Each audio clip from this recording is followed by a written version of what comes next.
सबसे पहले एक बार प्रेमचंद बैरवा जी से निवेदन करूंगा कि आज अपना विषय रखें।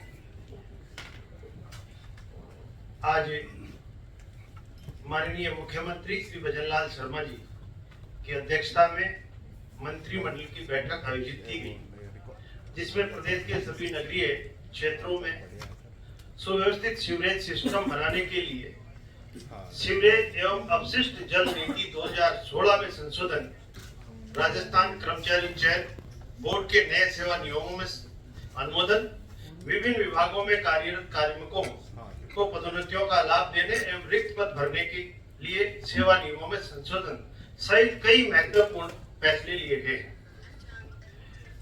पहला, सीवरेज एवं अपशिष्ट जल नीति 2016 में संशोधन।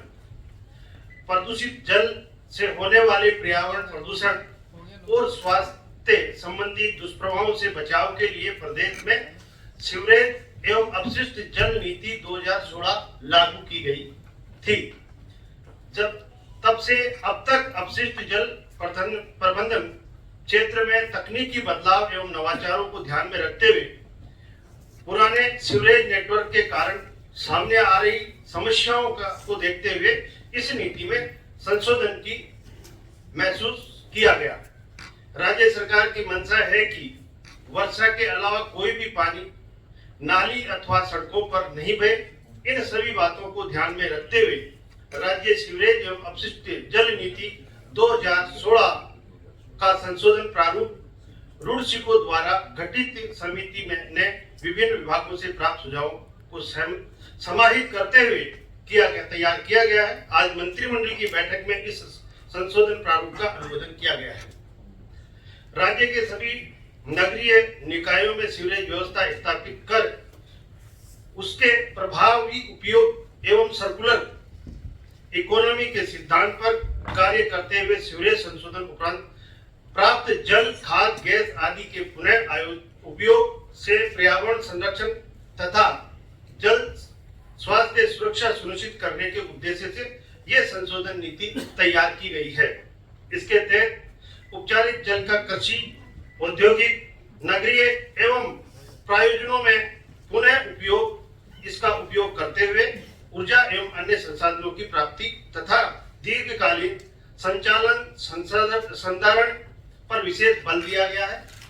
दीनदयाल उपाध्याय शहरी विकास योजना के अपशिष्ट जल से जुड़े प्रावधानों में भी इसको शामिल करने के लिए किया गया। सीवरेज क्षेत्र में निजी निवेश को प्रोत्साहित करने के लिए पूर्व में अपनाए गए हाइब्रिड इम्यूनिटी मॉडल HAM के स्थान पर नमामि गंगे परियोजना के अनुरूप संशोधन HAM मॉडल को संशोधित नीति में अपनाया गया है।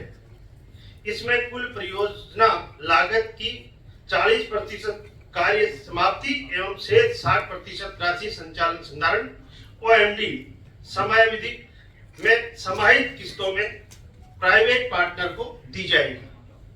संशोधन नीति में अपशिष्ट जल संशोधन क्षेत्रों की डिजाइन औपचारिक जल के पुनः उपयोग के पैरामीटरों के आधार पर किए जाने वाले प्रावधानों भी किए गए हैं।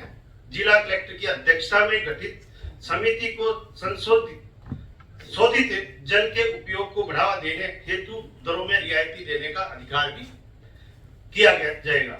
ये संशोधन नीति स्वच्छ भारत मिशन की अवधारणा के अनुरूप सुव्यवस्थित सीवरेज सिस्टम बनाकर सभी घरों को उससे जोड़ने में सहायक सिद्ध होगी। इसी तरह से हमारे शिक्षा विभाग, उच्च शिक्षा विभाग में भी प्रदेश में वर्तमान में राजस्थान कॉलेज एजुकेशन सोसाइटी राज्यक्षेत्र के अंतर्गत 376 महाविद्यालय संचालित है। इनमें शेष का गठन गत सरकार के समय 2020 में इनका गठन किया गया था। राज्य क्षेत्र के अंतर्गत संचालित इन महाविद्यालयों में कुल 10,594 पद है, जिसमें से 5,299 शैक्षिक तथा 5,295 अशैक्षिक पद ये सभी वर्तमान में रिक्त है तथा शिक्षण कार्य विद्या संबल के द्वारा ही कराया जा रहा है। राजस्थान कॉलेज एजुकेशन सोसाइटी राजसेज के अंतर्गत संचालित 376 महाविद्यालयों में शिक्षण व्यवस्था बेहतर बनाने के लिए मंत्री परिषद में परिषद की बैठक में 4,724 शैक्षणिक एवं गैर शैक्षणिक सुविधा पदों पर भर्ती के संबंध में विस्तृत चर्चा की गई है, जिसमें 3,540 शैक्षणिक पदों पर यूजीसी मापदंडों के अनुसार ही योग्य अभ्यर्थियों का चयन किया जाएगा, जिसमें जो वो नेट और स्लेट या वो पीएचडी हो तो नेट स्लेट की जरूरत नहीं है उसको। इन सभी पदों पर भर्ती के माध्यम से हायर किए जाने वाले कार्मिकों का सेवाकाल 5 वर्ष का होगा और बैठक के दौरान इन पदों पर भर्ती के लिए परीक्षा में पैटर्न तैयार करने एवं भर्ती एजेंसी निर्धारित तथा राज्य से hiring of man power rules 2023 में संशोधन की संभावना पर भी मंथन किया गया है। प्रदेश के सभी राज्य महाविद्यालयों में उपलब्ध सीटों की संख्या, विद्यार्थियों के नामांकन और राज्य महाविद्यालयों के भवनों की स्थिति पर भी चर्चा की गई है। इसके अतिरिक्त उच्च एवं तकनीकी शिक्षा विभाग में नियमित रिक्त पदों पर भी भर्ती प्रक्रिया के समयबद्ध रूप से पूर्ण करने के बैठक में विचार विमर्श किया गया है। नियमित शैक्षिक पदों में सहायक आचार्य 1604 पदों पर अब तक नियुक्ति दी जा चुकी है और 1250 पदों पर शीघ्र नियुक्ति दे दी जाएगी। इसके अतिरिक्त 576 सहायक आचार्यों के अन्य पदों पर भर्ती के लिए स्वीकृति दी जा चुकी है और शीघ्र ही भर्ती प्रक्रिया प्रारंभ की जाएगी। इसके साथ ही 1716 गैर शैक्षणिक पदों पर भर्ती प्रक्रिया संपन्न कर नियुक्तियां दी जा रही है, जिसमें पुस्तकालय अध्यक्ष, पीटीआई, निजी सहायक ग्रेड द्वितीय, कनिष्ठ सहायक, वाहन चालक एवं चतुर्थ श्रेणी कर्मचारी के पद शामिल है।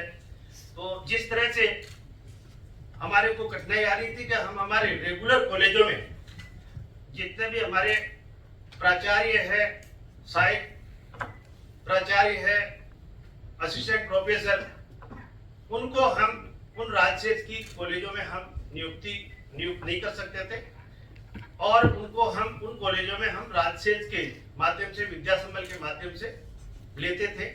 अभी मंत्रिमंडल में ये निर्णय लिया गया है कि इनके लिए, इनको सुविधा के माध्यम से 5 साल के लिए हम नियुक्ति दें और भविष्य में उन्हीं को, उन नियमों को देखते हुए उनको नियमित भी किया जा सकेगा। मैं आगे सम्मान्य हमारे